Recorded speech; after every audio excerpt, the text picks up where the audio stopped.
냄새와 맛의 변화, 놓쳐선 안 될 초경고 뇌건강 신호 어르신들, 갑자기 음식이 싱겁게 느껴지거나 음식 냄새가 달라졌다고 해서 그것이 단순한 노화라고 서둘러 생각하지 마십시오.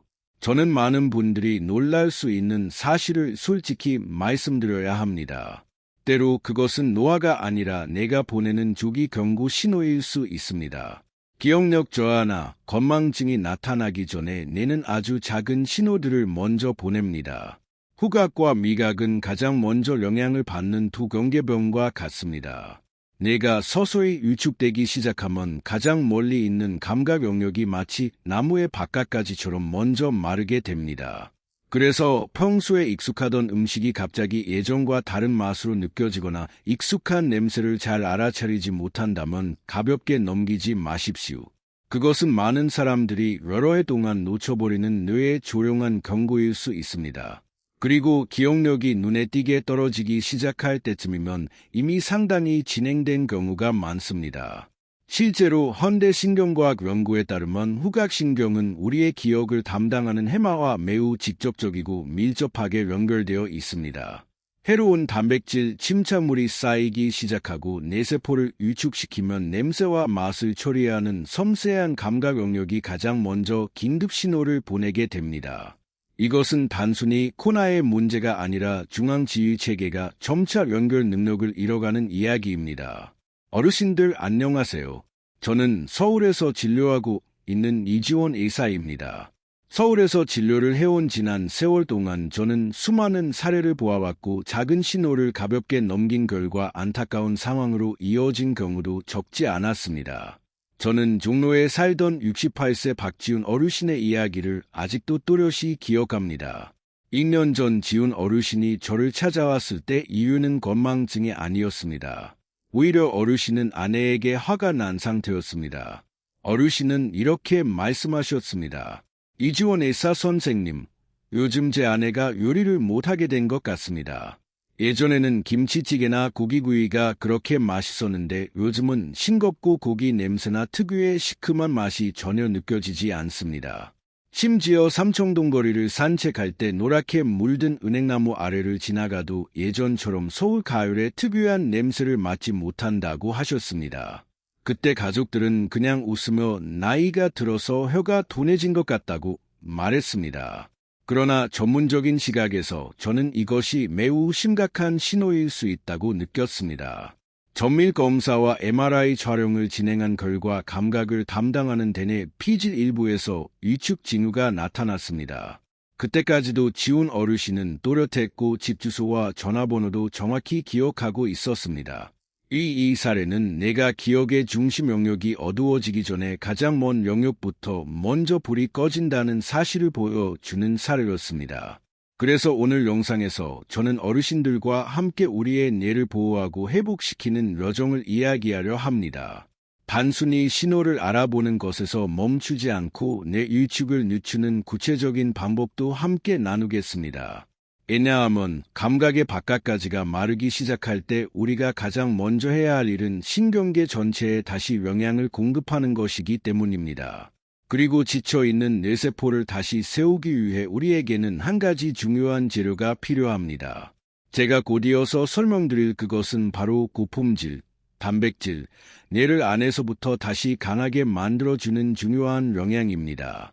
후각과 미각에서 이런 신호가 나타나기 시작했다면 어르신들이 가장 먼저 해야 달걀의 4배 단백질, 뇌건강세포를 재생하는 두부에 힘할 일은 바로 뇌라는 집을 다시 보수하는 일입니다. 많은 분들이 뇌가 늙으면 어쩔 수 없다고 생각하지만 사실 우리 뇌에는 놀라운 능력이 있습니다. 바로 뇌 가소성입니다. 뇌는 자신이 가장 필요로 하는 재료를 제대로 공급받기만 하면 손상된 부분을 스스로 회복하고 다시 연결할 수 있습니다. 그리고 그 가장 중요한 재료가 바로 단백질입니다. 어르신들, 근육이 단백질을 필요로 하듯이 뇌도 단백질을 필요로 합니다. 뇌는 단백질을 통해 마이오카인이라는 매우 중요한 물질을 만들어냅니다. 저는 이것을 농담처럼 성실한 전달자라고 부르곤 합니다. 어르신들이 충분한 단백질을 섭취하면 마이오카인이 분비되어 신경계 곳곳으로 퍼지며 이렇게 신호를 보냅니다. 내 세포들이여 다시 재생하라. 다시 연결하라. 단백질이 부족하면 뇌는 마치 공사 중인 현장에서 벽돌 공급이 끊긴 것과 같아서 모든 복구 작업이 바로 멈춰버립니다. 하지만 한 가지 문제가 있습니다. 나이가 들수록 어르신들의 소화기관은 젊을 때처럼 강하지 않습니다. 소고기나 갈비를 조금만 먹어도 더부룩하고 소화가 잘 되지 않아 밤새 뒤척이기도 합니다. 그래서 제가 병원에서 환자분들에게 내 건강식단을 상담할 때 항상 가장 먼저 추천하는 음식이 바로 두부입니다. 어르신들, 작은 두부 한 조각에 단백질이 최대 24까지 들어있다는 사실 알고 계셨습니까? 이해하기 쉽게 비교해 보겠습니다. 이 단백질량은 계란 한 개보다 약 4배 정도 많습니다. 계란을 4개 한 번에 먹는 것은 위에 부담이 될 수 있지만 부드러운 두부 한 조각을 먹는 것은 훨씬 가볍습니다. 저는 광장시장 근처 약국에 자주 오시던 김선영 어르신을 아직도 기억합니다. 선영 어르신은 예전에 요즘 들어 몸이 자주 나른하고 팔다리에 힘이 없으며 신문을 조금만 읽어도 눈이 피곤하고 머리가 아프다고 말씀하셨습니다. 그래서 저는 식습관을 조금 바꿔보시라고 권했습니다. 매 끼니마다 고기를 억지로 드시기보다 구운 두부나 소금을 적게 넣은 두부 조림을 드셔보시라고 했습니다. 얼마 후 선영 어르신이 이렇게 말씀하셨습니다. 이지원 의사 선생님, 이렇게 값싼 음식이 이렇게 좋을 줄 몰랐어요. 먹으면 속이 편한데 요즘은 정신이 훨씬 또렷해진 느낌이에요. 실제로 그렇습니다. 두부는 단백질이 풍부할 뿐만 아니라 조직이 매우 부드러워서 어르신들의 몸이 거의 그대로 영양을 흡수할 수 있고 위에 부담을 주지 않습니다. 마치 오래된 자동차에 고급 연료를 넣어 엔진이 더 부드럽게 돌아가게 하는 것과 같습니다. 어르신들, 이런 건강 정보가 도움이 되셨다면 구독 버튼을 눌러주시고 알림도 켜두시면 좋겠습니다. 앞으로도 어르신들이 매일 건강하고 활기차게 지낼 수 있는 많은 비결을 계속 나누겠습니다. 그리고 이 영상을 끝까지 시청해 주십시오. 가장 중요한 이야기는 아직 뒤에 남아 있습니다. 왜냐하면 두부의 단백질로 뇌세포의 버들을 만드는 것은 아직 절반에 불과하기 때문입니다. 뇌가 정말로 원활하게 작동하려면 자동차에 기름이 필요하듯이 또 하나의 영양소가 필요합니다. 단백질이 집을 짓는 벽돌이라면 또 다른 영양소는 신경을 보호하는 보호막과 같습니다. 이 보호막이 있어야 신경 신호가 비처럼 빠르게 전달되고 염증 없이 안정적으로 작동합니다.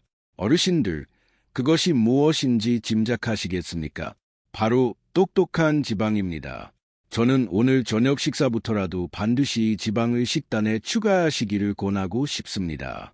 이것이 바로 어르신들의 뇌를 민첩하고 또렷하게 지켜주는 중요한 열쇠이기 때문입니다. 어르신들, 뇌에 관한 한 가지 사실을 들기름과 등푸른 생선, 뇌 건강을 위한 최고의 착한 지방 아십니까? 많은 분들이 잘 모르지만 우리 뇌의 약 60%는 지방으로 이루어져 있습니다. 많은 사람들이 지방이라는 말을 들으면 비만이나 혈관 막힘을 떠올리며 두려워하지만 사실 우리의 뇌는 매우 정교한 지방 구조라고 할 수 있습니다. 지방이 부족하면 신경세포는 점점 건조해지고 약해집니다. 마치 전선의 저런 피복이 벗겨진 것처럼 신호 전달이 불안정해지고 기억이 흐릿해졌다, 또렷해졌다 하는 일이 생깁니다. 이 보호막을 지키고 뇌의 염증을 막기 위해서는 어르신들이 반드시 좋은 지방을 섭취해야 합니다. 저는 종종 좋은 지방을 신경계의 고급 윤활유에 비유합니다. 충분히 공급되면 생각이 더 빠르게 돌아가고 반응이 민첩해지며 특히 유해한 활성산소의 공격을 막는 데 도움이 됩니다.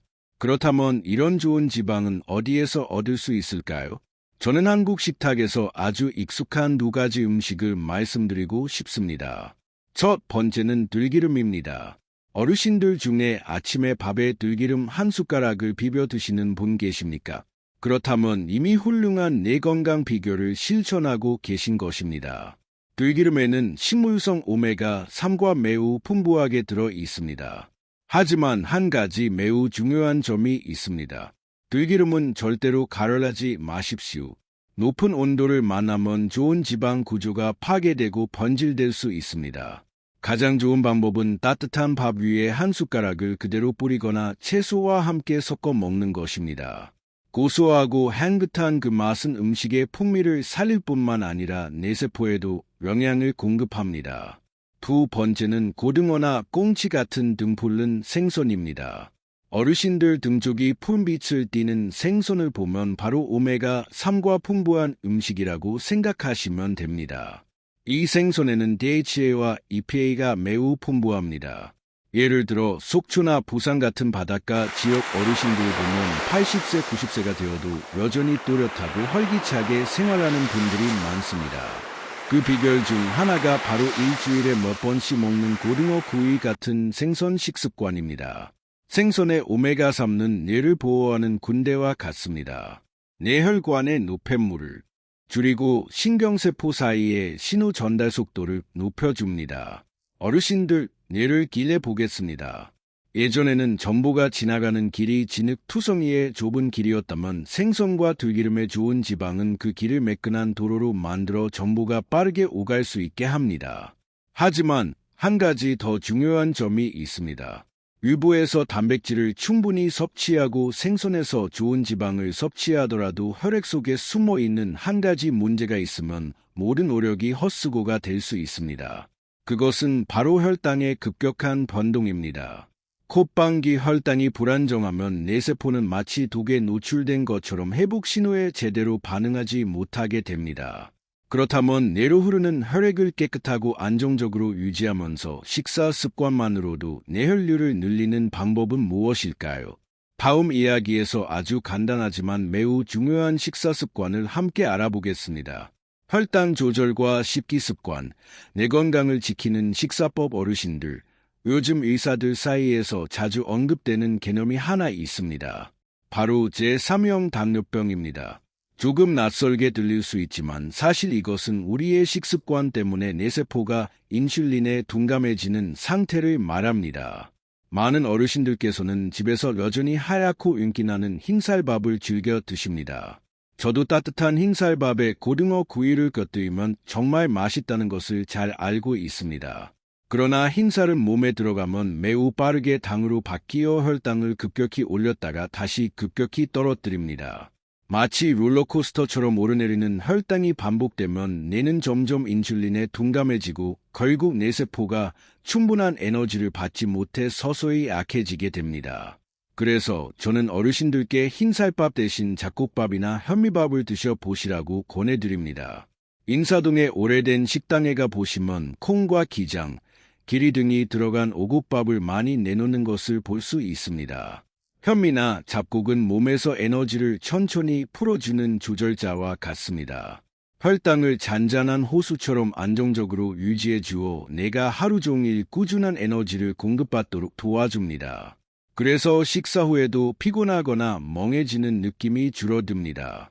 그리고 다음 식사부터 꼭 실천해 보셨으면 하는 작은 비결이 하나 있습니다. 바로 천천히 꼭꼭 씹는 것입니다. 한 입을 삼키기 전에 최소 20번에서 30번 정도 씹어 보십시오. 시간에 쫓기듯 급하게 드시지 마십시오. 왜냐하면 우리의 턱 근육은 일종의 펌프 역할을 하기 때문입니다. 씹을 때마다 얼굴과 턱 근육이 움직이며 산소와 영양이 풍부한 혈액을 뇌로 더 많이 보내게 됩니다. 실제로 여러 연구에서 충분히 씹는 행동이 뇌로 가는 혈류를 눈에 띄게 증가시킬 수 있다고 보고되었습니다. 쉽게 비유하자면 뇌가 하나의 정원이라며 씹는 행동은 물을 공급하는 관계 시스템과 같습니다.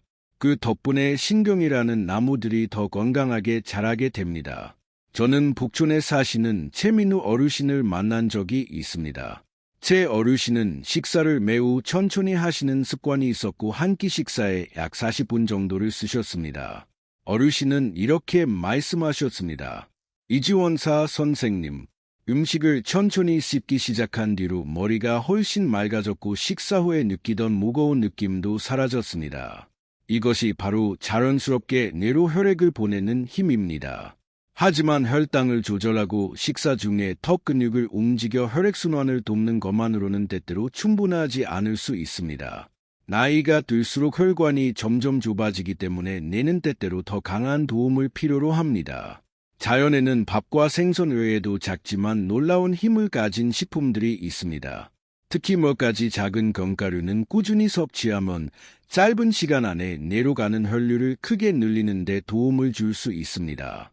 어르신들, 그 놀라운 간식이 무엇인지 궁금하지 않으십니까? 다음 이야기에서 함께 알아보겠습니다. 어르신들, 가끔 의자에 앉아 있는데 머리가 멍하고 마치 안개가 낀 것처럼 견과류 한 줌의 기적, 내 건강 혈류량을 6% 높이는 법 느껴진 적 있으십니까? 또는 안경이나 열쇠를 가지러 일어나 몇 걸음 걷다가 갑자기 내가 무엇을 하려 했는지 기억이 나지 않아 멈춘 적이 있으십니까? 사실 이것은 단순히 나이가 들어서 생기는 일이 아닐 수 있습니다. 대부분의 경우 뇌로 올라가는 혈류가 줄어들었기 때문입니다. 우리의 뇌를 하나의 주고성능 컴퓨터라고 생각해 보십시오. 전기가 들어오는 힘이 약해졌다, 강해졌다며 불안정하다면 컴퓨터가 원활하게 작동하기 어렵습니다. 뇌로 가는 혈액이 부족하면 뇌는 에너지 절약 모드로 들어가게 되고 그 결과 피로감과 집중력 저하가 나타나게 됩니다. 이 문제를 완화하기 위해 저는 아주 간단하면서도 놀라운 효과를 낼 수 있는 간식을 하나 소개하고 싶습니다. 바로 견과류, 특히 땅콩과 블루베리를 함께 먹는 방법입니다. 견과류, 특히 땅콩에는 혈관을 확장하는 데 도움을 주는 성분이 들어 있습니다. 이것은 마치 좁은 골목길을 넓은 도로로 바꾸어 혈액이 더 쉽게 흐르도록 만드는 것과 같습니다. 특히 하루에 작은 한 줌의 땅콩과 몇 개의 블루베리를 함께 먹으면 일부 뇌의 영역으로 가는 혈류가 약 6%까지 증가할 수 있다는 보고도 있습니다. 이렇게 생각해 보십시오.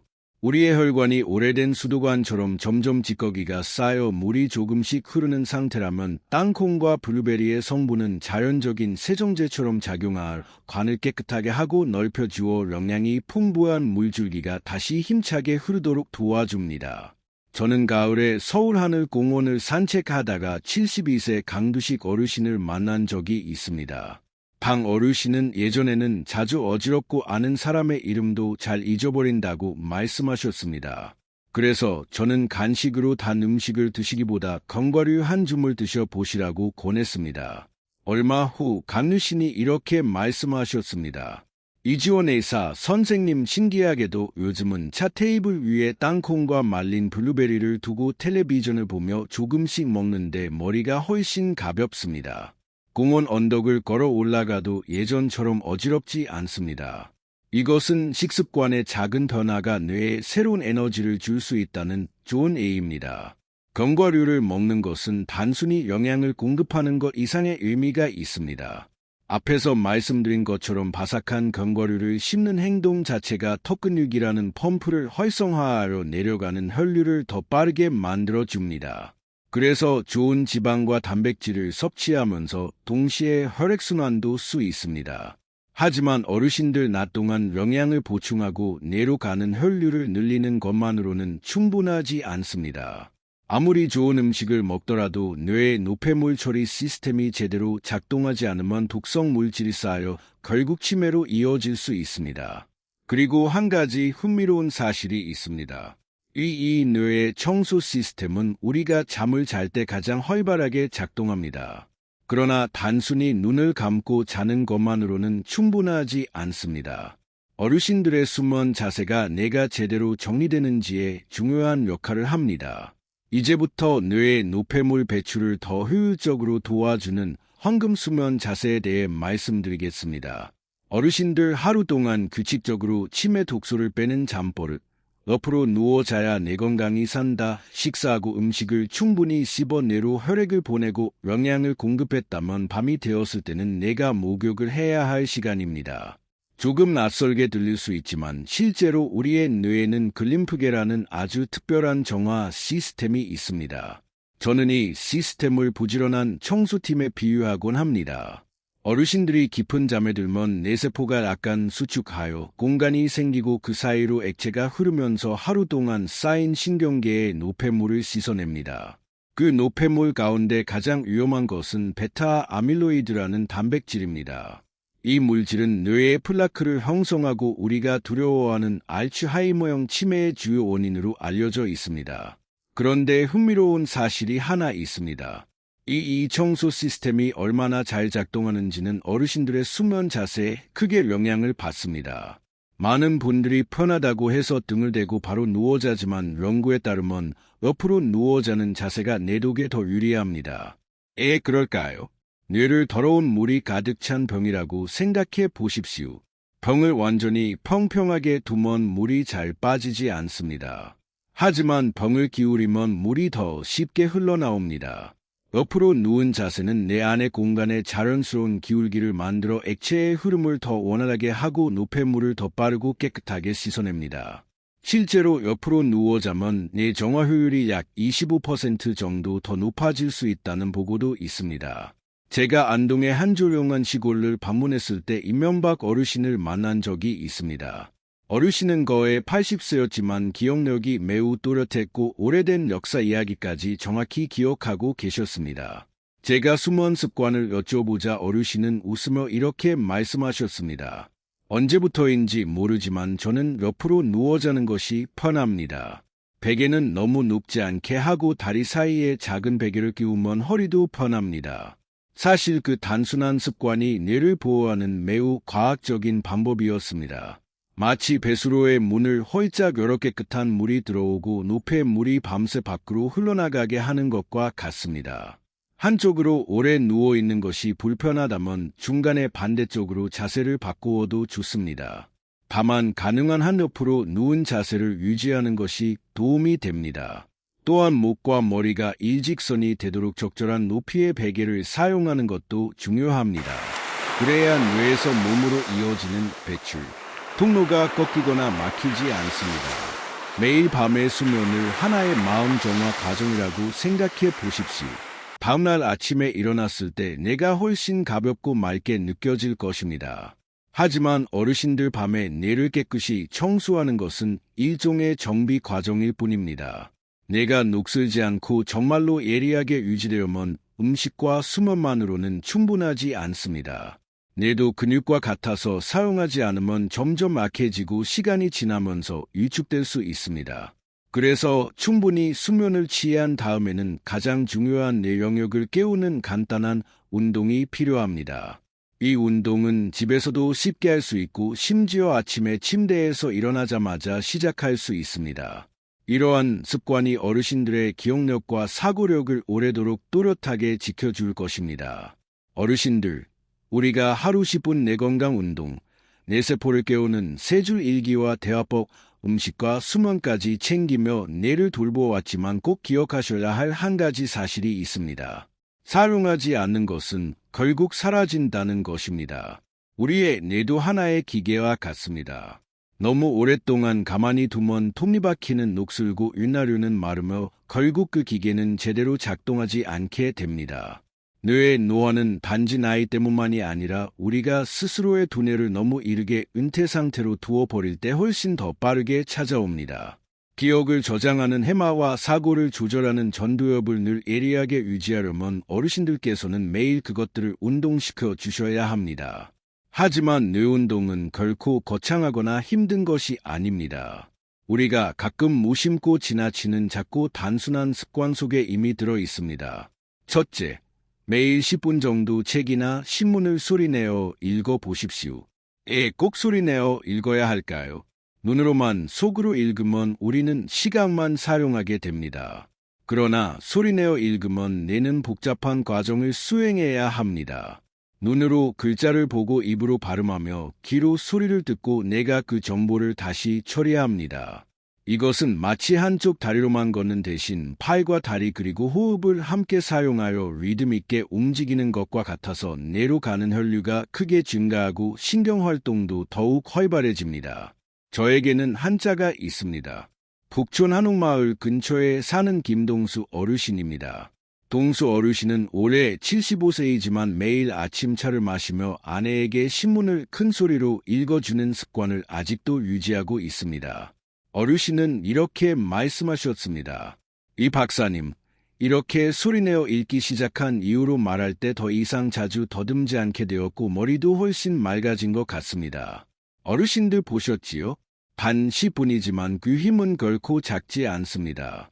둘째, 새로운 길을 자주 걸어보시기를 권합니다. 많은 어르신들께서 매일 걷기, 운동을 하시지만 늘 같은 길만 반복해서 걷습니다. 너무 익숙한 길을 걸으면 뇌는 자동 운전 모드로 들어가 아무 생각도 하지 않게 됩니다. 그러나 새로운 골목으로 방향을 바꾸고 다른 나무를 바라보고 새로 생긴 가게를 관찰하면 뇌는 즉시 새로운 지도를 열어야 합니다. 낯선 이미지와 소리를 받아들이는 과정은 신경세포가 새로운 연결을 만드는 가장 좋은 자극이 됩니다. 이것은 컴퓨터에 새로운 프로그램을 설치하는 것과 같아서 시스템이 계속 업데이트되고 더 빠르게 작동하도록 돕습니다. 셋째, 손가락을 자주 움직이십시오. 많은 분들이 모르시지만 대뇌피질에서 손을 담당하는 영역은 매우 넓습니다. 바둑을 두거나 바느질을 하거나 악기를 연주하거나 간단히 손끝을 마사지하는 것만으로도 뇌를 직접 마사지하는 효과가 있습니다. 강남의 여러 요양시설에서는 어르신들에게 콩주머니 던지기나 종이접기 활동을 하도록 합니다. 이런 섬세한 동작은 전두엽을 계속 활성화시켜 뇌 일축을 효과적으로 늦추는 데 도움이 됩니다. 넷째, 주변 사람들과 적극적으로 대화하십시오. 집에서 텔레비전과만 시간을 보내지 마십시오. 대화하고 토론하고 손주들에게 이야기를 들려주는 과정에서 뇌는 단어를 정리하고 감정을 이해하며 반응을 만들어내기 위해 활발히 움직입니다. 사회적 연결은 마음뿐 아니라 지능에도 큰 영향제가 됩니다. 마지막으로 매우 섬세하지만 강력한 습관 하나를 소개하고 싶습니다. 매일 밤 3줄 일기를 쓰는 것입니다.